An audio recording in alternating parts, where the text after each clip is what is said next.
Hey everyone, today I'm gonna tell you how to fix out of video memory error in the First Descendant. And usually you can try seeing if there is a BIOS update, if your CPU needs some underclocking, and if everything is alright from your CPU.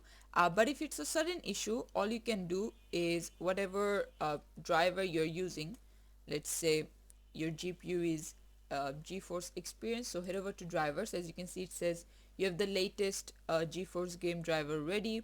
And then another thing you can do is head over to device manager, and then as you can see, display adapters, double click on this one. As you can see, my GPU right over here. We right click, head over to properties, go to driver, and then click on update driver and see if this fixes the issue.